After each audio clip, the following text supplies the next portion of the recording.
Ladies and gentlemen, the very word secrecy is repugnant in a free and open society, and we are, as a people, inherently and historically opposed to secret societies, to secret oaths, and to secret proceedings. We decided long ago that the dangers of excessive and unwarranted concealment of pertinent facts far outweighed the dangers which are cited to justify it. Even today, there is little value in opposing the threat of a closed society by imitating its arbitrary restrictions. Even today, there is little value in ensuring the survival of our nation if our traditions do not survive with it.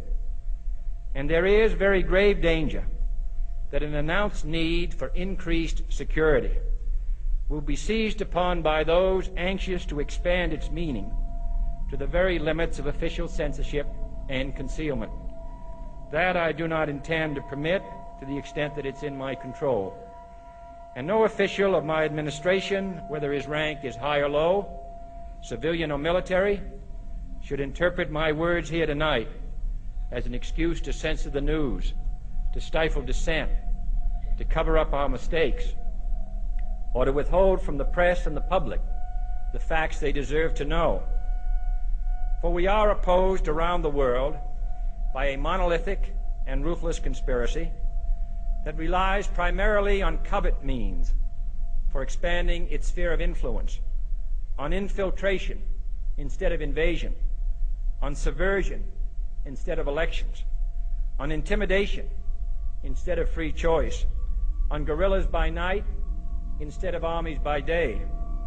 It is a system which has conscripted vast human and material resources into the building of a tightly knit, highly efficient machine that combines military, diplomatic, intelligence, economic, scientific, and political operations.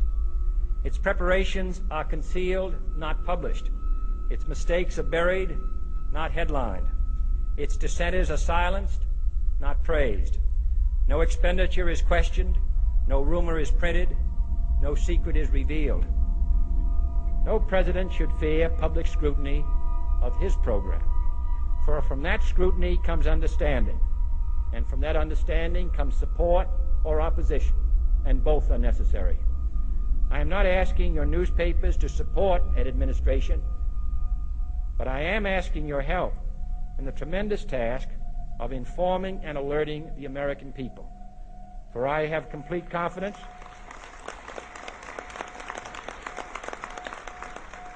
in the response and dedication of our citizens whenever they are fully informed. I not only could not stifle controversy among your readers, I welcome it. This administration intends to be candid about its errors, for as a wise man once said, an error doesn't become a mistake until you refuse to correct it. We intend to accept full responsibility for our errors, and we expect you to point them out when we miss them. Without debate, without criticism, no administration and no country can succeed, and no republic can survive. That is why the Athenian lawmaker Solon decreed it a crime for any citizen to shrink from controversy. And that is why our press was protected by the First Amendment, the only business in America specifically protected by the Constitution, not primarily to amuse and entertain, not to emphasize the trivial and the sentimental, not to simply give the public what it wants, but to inform, to arouse, to reflect, to state our dangers and our opportunities, to indicate our crises and our choices, to lead, mold, educate, and sometimes even anger public opinion. This means greater coverage and analysis of international news, for it is no longer far away and foreign, but close at hand and local. It means greater attention to improved understanding of the news, as well as improved transmission. And it means, finally, that government at all levels must meet its obligation to provide you with the fullest possible information outside the narrowest limits of national security. And so it is to the printing press, to the recorder of man's deeds, the keeper of his conscience, the courier of his news, that we look for strength and assistance, confident that with your help, man will be what he was born to be, free and independent.